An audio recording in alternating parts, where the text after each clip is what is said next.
Caminando con Fer de la Torre. Hola, ¿qué tal todos? Bienvenidos a este podcast Caminando. Yo soy Fernanda de la Torre y estoy con Juan José Espiñeira y Manuel Andacole. Y este es un podcast sobre las peregrinaciones. Estamos hablando del Camino de Santiago.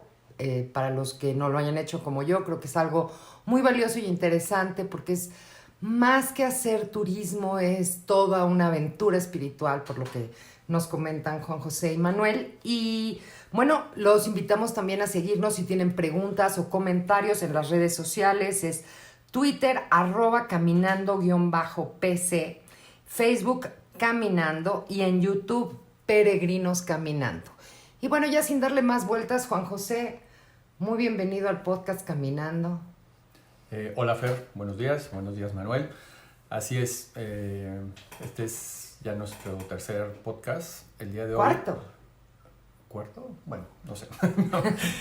Vamos a hacer la tercera jornada del camino que comenzamos en Saint-Jean-Pied-de-Port. Para las personas que no nos han contactado antes, empezamos a hacer el camino en Saint-Jean-Pied-de-Port a Roncesvalles. El segundo día fue de Roncesvalles a Zubiri y hoy vamos a salir de Zubiri a Pamplona.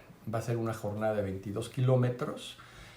Estamos todavía en la comunidad foral de Navarra, en España, en el norte de España, y vamos a cruzar de regreso en sentido contrario el Puente de la Rabia. Anteriormente, que veníamos del camino, para llegar al casco urbano de Zubiri, cruzamos el Puente de la Rabia. Para quien no nos escuchó la semana pasada, el Puente de la Rabia tiene este nombre porque existía la leyenda o la creencia que los animales que cruzaban el puente no se enfermarían de la rabia, o si estaban enfermos se curarían. Esto es una leyenda medieval, obviamente. Y esta leyenda, junto con muchas otras, forma parte de los encantos del camino, de los tesoros del camino, y en algún programa creo que sería interesante tocar este tema, ¿no? De las leyendas del Camino de Santiago. Bueno, antes nada más de empezar, ¿cómo te sientes en el tercer día del camino? Porque bueno, ya el shock del primer día, la emoción, el haber cruzado los Pirineos, ¿cómo se siente uno en el tercer día del camino? ¿Cansado? ¿No tan cansado? ¿Muy contento? ¿Sorprendido? ¿Mezcla de todo? Estamos cansados, pero estamos sorprendidos. Y esta fue una jornada que a mí me llamó mucho la atención desde el principio, porque íbamos a llegar a Pamplona. Y Pamplona es una ciudad mucho más allá de los Sanfermines, es una ciudad muy importante con una gran riqueza cultural. Y el descubrirla, no como turista, sino como peregrino, era algo que me estaba dando vueltas en la cabeza, ¿no? Entonces, bueno, pues así fue, ¿no? Este río, bueno, más bien el Puente de la Rabia cruza el río Arga. El río Arga nos va a acompañar durante el día de hoy prácticamente en todo el camino. Va a ir serpenteando, vamos a ir cruzando en un sentido y en el otro el río, con puentes que son generalmente todos medievales, hechos ex profeso para el Camino de Santiago y para los peregrinos, para el servicio de los peregrinos. Vamos a abandonar el casco urbano a través del Puente de la Rabia y hay un kilómetro y medio bastante árido. Voy a utilizar la palabra árido porque vas bordeando una fábrica de magnesita, que es la principal actividad de Zubiri. Es la principal actividad de Zubiri, exactamente. Era importante borrarla. Y bueno, el caso es que vamos a abandonar ya la fábrica y nos vamos a adentrar en un camino empedrado. Prácticamente toda esta parte del camino es un camino empedrado al lado del río Arga, y muchos de sus afluentes o riachuelitos, incluso nosotros lo hicimos de septiembre, que no es una época de lluvias en España, los ríos incluso pasaban por encima, se desbordaban encima del camino, los riachuelos, o sea, de la cantidad de agua que había. Yo me imagino que este río en invierno debe ser muy caudaloso, estando, repito, en el mes de septiembre. Es un río que lleva muchísima agua, y el sonido que te va acompañando en el camino es una de las cosas mágicas de esta etapa. Llegamos vamos a caminar por caseríos, Yarats, Esquirots. La primera población un poquito más... Perdón, Juan, sí. Pero ¿qué es un Yarat y un Esquirots para los que no hemos ido? Son poblados, es el nombre de poblados. Son el nombre de poblados. Luego hay uno más importante que se llama La Rasuaña, que tiene un monasterio del siglo X. y vamos a cruzar para llegar a ver este monasterio, un puente que se llama el Puente de los Bandidos, que se conocía como Puente de los Bandidos, también en una de las tradiciones del camino, porque generalmente ahí asaltaban a los peregrinos, ¿no? Vamos a cruzar de regreso para retomar el camino. Vamos a pasar por un poblado que se llama Requeta, que tiene una iglesia muy bonita de la Transfiguración medieval. Y insisto, aunque parezca reiterativo, nuestro compañero de viaje es el río. El río te está acompañando, muchas veces te quedas solo porque tu compañero o el grupo con el que vas se adelanta o se atrasa, pero el sonido del río, o sea, sientes que el río te está acompañando. Es una constante. Sí, es una de las experiencias más bonitas de esta jornada. Este río es muy importante en Navarra, de hecho es el río que surte a la ciudad de Pamplona de agua potable. Posteriormente desemboca en el río Aragón y posteriormente en el río Ebro, que es uno de los 5 grandes ríos españoles, que pasa por Zaragoza. Entonces es un río que tiene mucha importancia. Posteriormente nos vamos a encontrar con el puente de Surriaín, que es un puente medieval también. Y aquí lo simpático de este lugar es el merendero, como dicen en España, que hay al lado del río y al lado del puente, que como atractivo tiene a los gatos. O sea, es un lugar en el que es como descanso obligado porque ya llevas a lo mejor 2 horas, 3 horas caminando y bueno, pues quieres comerte un bocata o lo que sea. Y los gatos pues llegan, se te suben a los pies, se te suben al cuello, son parte de... Muy amistosos. Sí, sí. De hecho, Manuel tiene unas fotos de ese día muy simpáticas, ¿no? Lleno de gatos por todos lados. Y el paraje es bellísimo. Luego vamos a pasar a un lugar que se llama Burcada, que ya estamos cerca, perdón. Antes de llegar a Burcada vamos a desviarnos del camino para un poblado que se llama Zabaldica. No es la ruta oficial del camino, es la ruta original, la ruta antigua, medieval, pero en el trabajo de investigación que habíamos hecho existe una leyenda de la cual vamos a hablar en su momento. No, pues ya de una vez, no nos dejes así, todo en su momento. No. ¿Qué pasó en Zabaldica? Tantito. Es una leyenda medieval de un noble que mata a su hermana por celos y va a Roma a pedir perdón al Papa y el Papa le otorga el perdón y le dice: a cambio vas a tener que vivir el resto de tu vida sirviendo al peregrino, entonces toda tu fortuna lo vas a aplicar a hacer un hospital para los peregrinos, una ermita y un monasterio. ¿Y todo eso está todavía en Zabaldica? Sí, de hecho llegamos y tiene un pequeño atrio, no es un atrio porque está directamente la ermita. Tiene una ermita muy famosa que se llama la ermita de San Esteban. Aquí yo tengo una historia maravillosa que me tocó el corazón y el alma. Manuel se quedó fuera de la ermita. Yo entré y una costumbre que tengo es la de estar generalmente encendiendo, y a ti te consta, 20 veladoras. Sí. Entonces, pues por no variar, entré a la ermita y pues empecé a poner mis euros para encender 20 veladoras. Y en eso se me acercó una persona. ¿Pero ahí las veladoras son de las eléctricas o de las que prendemos cuando vamos a la villa? Esta era de fuego. Y se me acerca una persona, me di cuenta que era una monja y me dice: ¿tienes algún problema? Y yo: no, ninguno. Y me dice: ¿por qué enciendes tantas veladoras, no? Y le digo: no, pues es una costumbre que tengo. ¿Y a quién se las enciendes? Y le digo: pues por familiares, por pareja, amigos, alguna meta que tenga. Y me dice, se me queda viendo y me dice: ¿seguro? Y le digo: no, sí tengo un problema y muy fuerte. Y me dice: ¿cuál? Y le digo: estoy a punto de dejar el camino. Es apenas el 3er día y yo ya no puedo. O sea, estoy lleno de ampollas hasta el pelo, ya no puedo. O sea, estoy a punto de decirle a Manuel: hoy llegando a Pamplona, ahí te ves, yo me regreso a Madrid y nos vemos dentro de 3 semanas, yo me voy a una playa, ¿no? Entonces me tomó de la mano, me llevó al altar, me dijo: vamos a rezar. Y me dijo: ¿qué crees que es ser peregrino? Un peregrino no es un turista. Y le digo: pues sí, pero si tampoco tanto, ¿no? Si al 3er día ya no puedo, pues estamos a la 10ª parte del camino. Y entonces me dio una oración que conservo y que frecuentemente, sobre todo cuando salgo de viaje, la vuelvo a rezar. Y lo más maravilloso de la oración del peregrino es que termina diciendo que cuando llegues a Santiago, cuando dejas de caminar, en ese momento empieza realmente el camino. ¿Por qué? Porque en el camino yo creo que al final estás lleno de emociones y no te recuperas de una cuando viene otra, entonces es demasiada información y no tienes tiempo de procesarla. Ya cuando dejaste de caminar, llegaste a la meta, llegaste a Santiago y te subiste al avión de regreso, empiezas a pensar, o como decimos en México, te empiezan a caer los 20 de todo lo que viviste, los cambios que debes hacer en tu vida. Y siempre les digo que en el camino hay ángeles, y yo siento que mi primer ángel en el camino fue esta monja ¿Y el perro? de San Esteban. Bueno, sí es cierto, el primer perro en San Jean.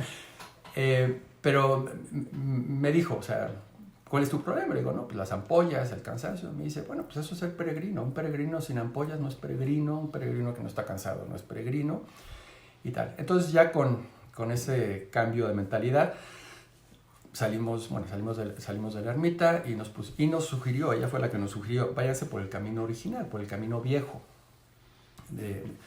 Uno va a la derecha de Larga y el otro va a la izquierda de Larga, ¿no? Entonces váyase por el original.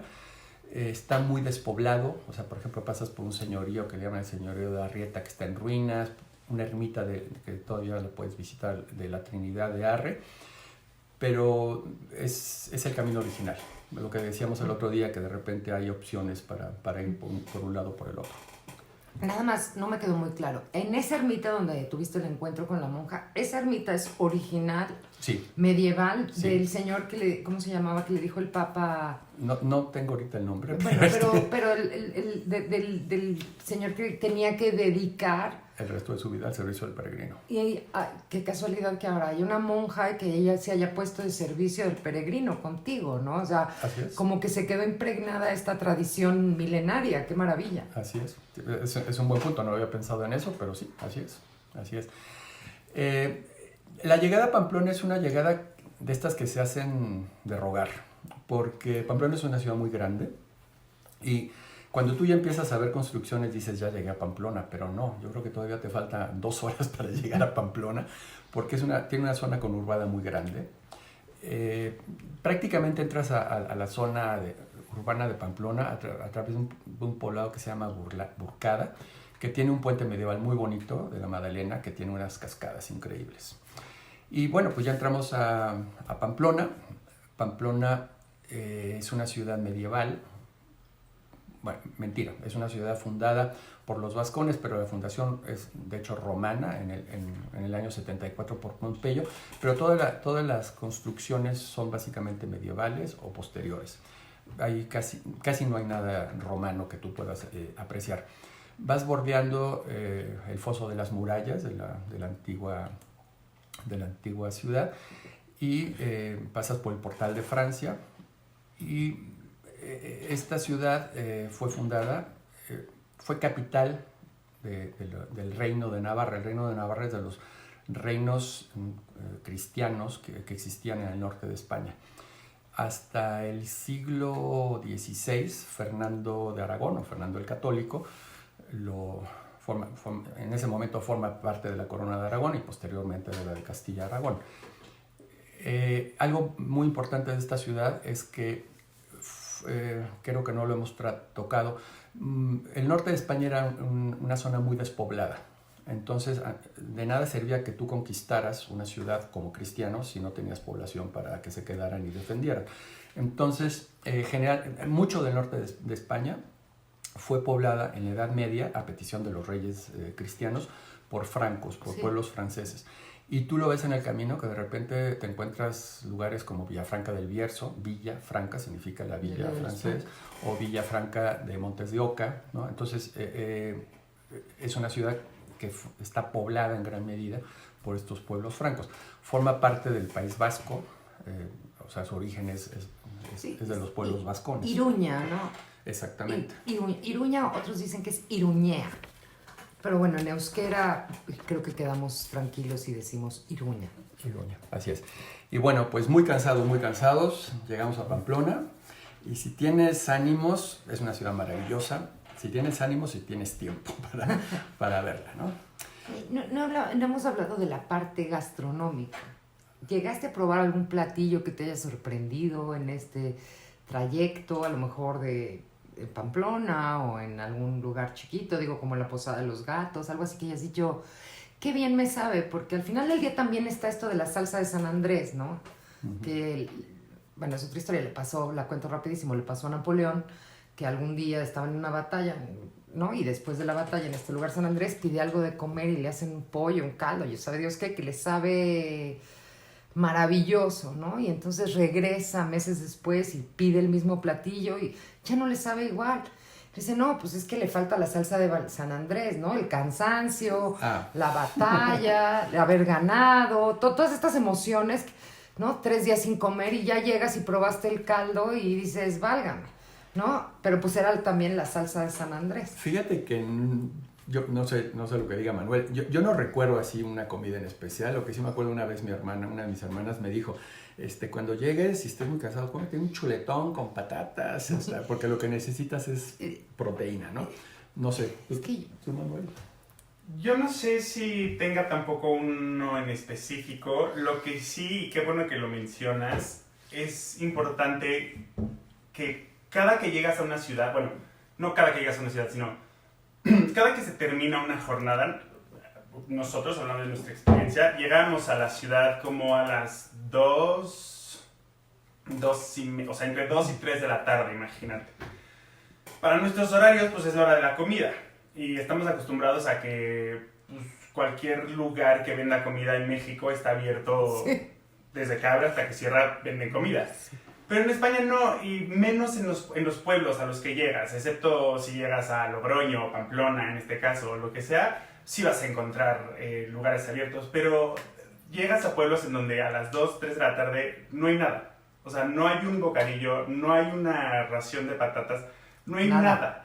Entonces, te tienes que esperar hasta las 6, que es el horario de la cena, y es cuando ya puedes comer. Entonces, tomando en cuenta lo que dices del cansancio de la salsa de San Andrés, yo creo que todo lo que llegas a comer terminando tu jornada te sabe a gloria.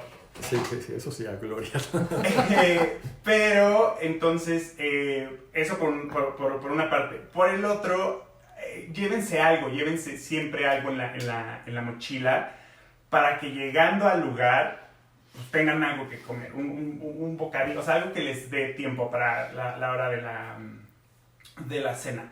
O si tienen suerte de encontrar algún lugar que les venda algo, pues aprovecharlo, porque sí nos pasó muchísimo eso, que llegamos a las 2, 3 de la tarde y no hay nada. Y a mí me da hambre y me pongo de un mal humor. Todos, yo creo. No, es que yo recuerdo haber comido muy bien en Navarra, entonces por eso, en Pamplona, cuando fui, entonces por eso preguntaba si no habían en estos momentos. Sí, fuimos a un cacerolito por ahí, nos dieron un caldo de no sé qué, pero bueno, ya comprendo que cualquier cosa después del cansancio te sabe a manjar. Y lo que menos quieres, o por lo menos en mi caso, lo que yo menos quería era salir después de bañarte, porque llegas, te bañas, ahora arréglate para salir. Yo prefería room service o lo que fuera, o sea, algo sencillo. Ok, bueno, pues dormimos y al día siguiente nos levantamos temprano, que debe ser la consigna, levantarnos temprano, y vamos a hacer la etapa de Pamplona a Puente la Reina. Es un tramo sin grandes dificultades. Mentira. No es cierto, sin grandes dificultades, por favor. No, mentira. Eso es, me estoy confundiendo, perdón. Salimos de Pamplona, es una ciudad muy bonita, vamos abandonando el casco antiguo y vamos a pasar por la universidad, que tiene unos campus maravillosos. Y la salida perdón que te interrumpa, la salida de Pamplona es muy bonita porque tienes unos parques a la salida de la ciudad y después cruzas por la universidad, que igual está verde y tiene unos árboles increíbles, y empiezas a ver un poquito como lo que se aproxima, ¿no? ¿Y qué es lo que se aproxima? Es como, no puede ser, eso no puede ser. Y sigues caminando y llegas a un pueblito antes del no puede ser, que también es muy bonito y está como como escondidito en una montaña, está muy muy bonito. O sea, la salida de Pamplona hay que aprovecharla a la vista y creerte que lo que ves enfrente es lo que vas a tener que caminar. ¿Por qué? ¿Qué hay? ¿Una montaña? ¿No? Yo me acuerdo justo cuando abandonas los campos de la universidad, hay una pequeñita subida para un poblado que se llama Cisur Menor, que tiene una iglesia muy bonita de San Miguel. Y yo me acuerdo que ahí le pregunté a Manuel, le digo, eso que vemos ahí, vamos a subir hasta allá, porque tú veías que el camino te iba llevando irremediablemente a la punta de una montaña. A la punta de una voy a utilizar la palabra cordillera, digo, no eran los Alpes, pero ves una sierra altísima y ves que pues, no hay ningún valle por donde vayas a cruzar, o un puente, o un túnel, perdón. Sí. Entonces, pues ya te vas preparando mentalmente de que algo terrible te espera. Entonces empiezas a caminar, abandonas este lugar de Cisur Menor, que ya es la última etapa urbana de Pamplona, y empiezas a subir lentamente entre campos de cereales muy bonitos. A tu derecha está el señorío de Gendulain. Gendulain era señorío, vamos a decir que es como una hacienda, es el casco de un palacio con una iglesia, y de hecho en Pamplona existe el palacio de Gendulain, que nosotros nos quedamos ahí, que tiene una colección de carrozas, que yo creo que hay pocos museos que tengan una colección de carrozas tan bien conservadas y de todas las épocas. Empezamos a subir y vamos a llegar a un lugar que se llama Sarikiegi, que tiene una iglesia como exenta, como en medio de la nada, antes de entrar al pueblito, muy bonita, es de origen románico, y es un lugar de descanso obligado antes de la subida del Monte del Perdón. Ya con eso, con el nombre, ya se dan cuenta de a lo que nos estamos preparando.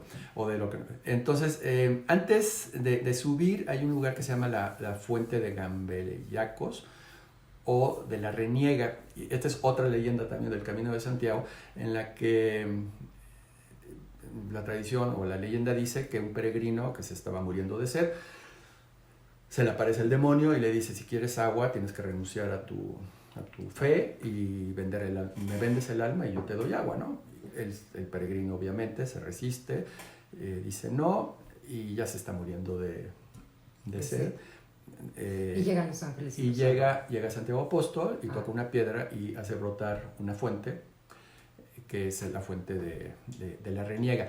La tradición dice que tengas o no tengas sed, debes beber de esa agua para llegar al final del camino.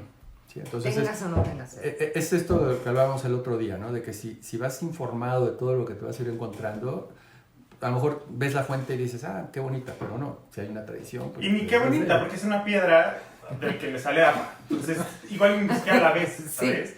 Pero si sabes todo esto, si la buscas, o en tu botella echas un poquito de esa agua, te la llevas. O sea, sí tiene un poquito como de significado el hecho que investigues antes para aprovechar todo lo que tiene el camino que ofrecerte.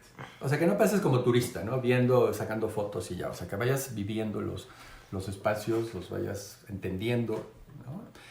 Bueno, el caso es que a partir de ese momento la subida es una subida terrible. Y la bajada peor. Hasta el Alto del Perdón. El Alto del Perdón está justo en la mitad, a 10 kilómetros, 11 kilómetros de Pamplona.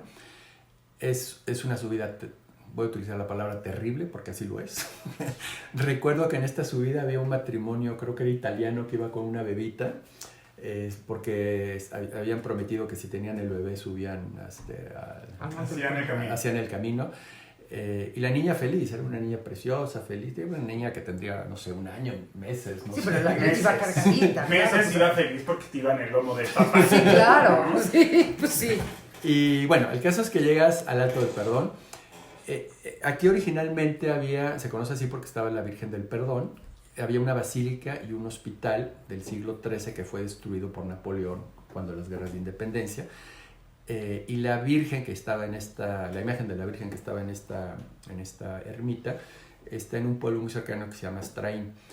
Lo excepcional de este lugar son las vistas, porque si tú volteas ves a Pamplona, ves Pamplona a los 12 kilómetros, una cosa así, y si volteas del otro lado, ves el valle del Valdizarbe y a lo lejos alcanzas a ver en un día claro lo que es Puente la Reina. Entonces, la experiencia es maravillosa y tiene como anecdótico, tiene unas esculturas contemporáneas hechas en acero, que son imágenes de peregrinos, y casi todos ellos ves cómo su ropaje está movido por el viento, ¿no? Entonces está muy bien logrado el efecto de este monumento. Y bueno, aquí cruzas una carreterita y ¿qué es lo que se te avecina? Una bajada terrible. Es una bajada porque aparte de que es muy empinada, yo lo que recuerdo es que eran todas las piedras sueltas, o sea, dices, aquí me voy a matar, o se me va a torcer un pie, o no sé qué va a pasar aquí. Pero bueno, si vas bien equipado no te va a pasar nada, ¿no? Vas bajando, vas pasando por varios pobladitos, uno se llama Uterga, y luego otro que se llama Muruzábal, y vas a llegar a un lugar donde te desvías un poquito para llegar a Eunate. Eunate es una iglesia románica excepcional, adjudicada a los templarios. Tiene una planta octogonal, como la del Santo Sepulcro de Jerusalén, y tiene muchos temas esotéricos alrededor de esta iglesia. Por ejemplo, tiene 33 arcos, que es el número de los años de la vida de Cristo, y funcionaba como un faro, porque a lo alto de esta construcción se encendía una llama en las noches para guiar a los peregrinos. Entonces, aparte tiene muchas figuras, todo este signo de los templarios, símbolos. O sea, es una construcción que vale la pena desviarte un poquito del camino para verla.